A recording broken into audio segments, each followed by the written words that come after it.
Hello students, welcome to my channel. आज हम second chapter करेंगे Ganita magic class 9 NCERT maths. और इसमें हमने इस चैप्टर का इंट्रोडक्शन है, ऑलरेडी हमने उसकी वीडियो बनाई हुई है, आप उसको देख सकते हैं इसको करने से पहले। और इसमें हम फर्स्ट क्वेश्चन हमारा है find the degree of the following polynomial. ये हमारा फर्स्ट क्वेश्चन में पॉलिनोमियल गिवन है और इसकी डिग्री चाहिए। तो डिग्री ऑफ द पॉलिनोमियल क्या होती है आपको पता है। इसकी डिग्री क्या होगी, जो highest power of the variable होगा। Highest power of the variable is 2। यहाँ पे x की पावर 1 है, यहाँ x की पावर 0 है, यहाँ x की पावर 2 है। तो हाईएस्ट पावर इज 2, तो इसकी डिग्री हो गई 2। जो डिग्री जो हाईएस्ट पावर होती है वही उसकी पॉलिनोमियल की डिग्री भी होती है। सो डिग्री हो गई यहाँ पर इसकी 2। इसकी डिग्री देखते हैं क्या है। इसकी भी डिग्री 2 आपको दिख रही है यहाँ पर। तो सॉरी, क्यूब है,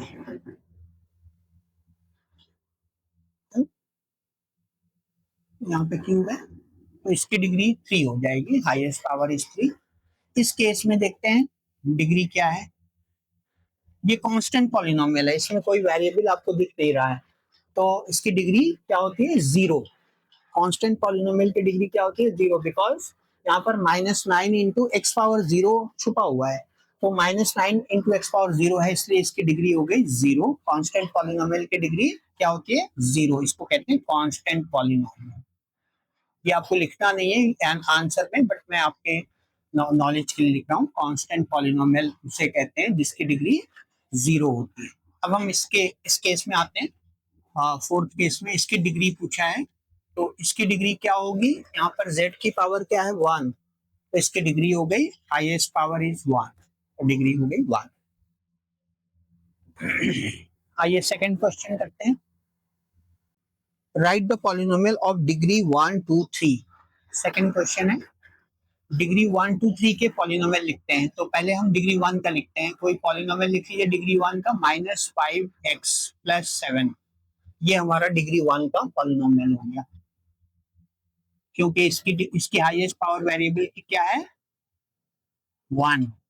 इसी तरह से डिग्री 2 का भी लिखना है हमको, तो हमारा क्या होगा, डिग्री 2 का पॉलिनोमियल क्या होगा, डिग्री 2 का पॉलिनोमियल क्या होगा, इसका पॉलिनोमियल लिखे तो ये हो जाएगा -3x² या +3x² - 7। ये डिग्री 2 का पॉलिनोमियल है।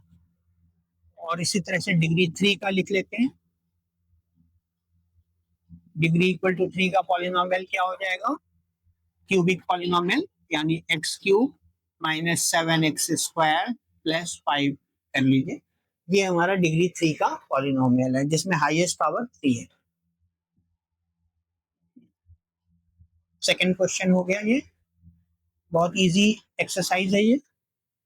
थर्ड क्वेश्चन है, what are the coefficient of x² x³ in the polynomial. तो ये पॉलिनोमियल दिया हुआ है, पहले लिख लेते हैं पॉलिनोमियल को। x⁴ - 3x³ + 6x² - 2x + 7। ये हमारा पॉलिनोमियल है और इस पॉलिनोमियल में आपको कोएफिशिएंट ऑफ x² पूछा है। तो देखते हैं कोएफिशिएंट ऑफ x²। कोएफिशिएंट क्या होता है, हमने इंट्रोडक्शन वीडियो में बता रखा है। कोएफिशिएंट ऑफ x², तो चैप्टर इंट्रोडक्शन में आपको ये गिवन है। कोएफिशिएंट ऑफ x² हम कैसे निकालते हैं, x² का कोएफिशिएंट तो x² से कांस्टेंट मल्टीप्लाई हो रहा है, वो हमारा x² का कोएफिशिएंट है, यानी x² का कोएफिशिएंट +6 है, तो हम 6 लिख देंगे। इसी तरह से कोएफिशिएंट ऑफ x³ पूछा है, तो x³ का कोएफिशिएंट लिखिए।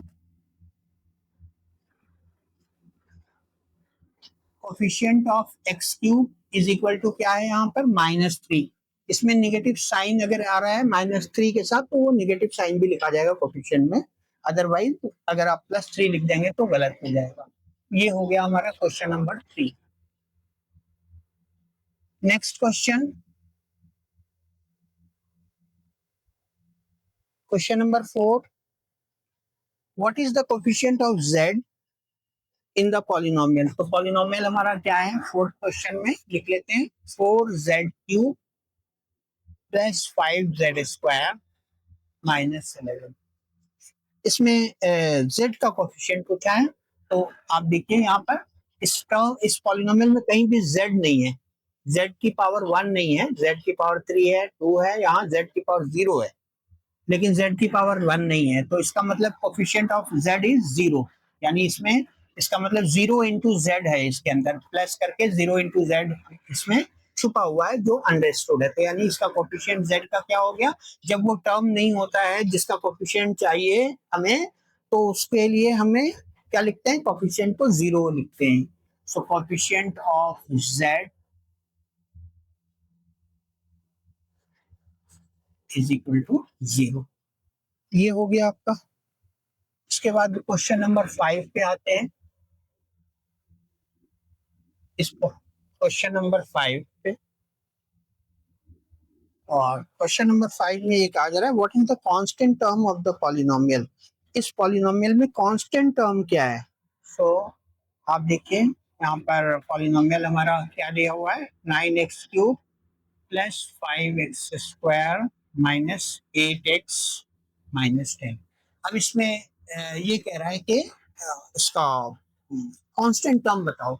तो कांस्टेंट टर्म वो होता है जिसके साथ आपको वेरिएबल नहीं दिख रहा है, जैसे ये भी, ये वेरिएबल वाला टर्म है, ये भी है, ये भी है, सब में वेरिएबल लगा हुआ है, इसमें कोई वेरिएबल नहीं है, तो यही कांस्टेंट टर्म होगा। तो this is the constant term, ठीक है। तो यहाँ लिख लें आप, कांस्टेंट टर्म क्या होगा, equal to -10। So this is the answer. Question number 4 यहाँ पर आकर कंप्लीट हो रहा है।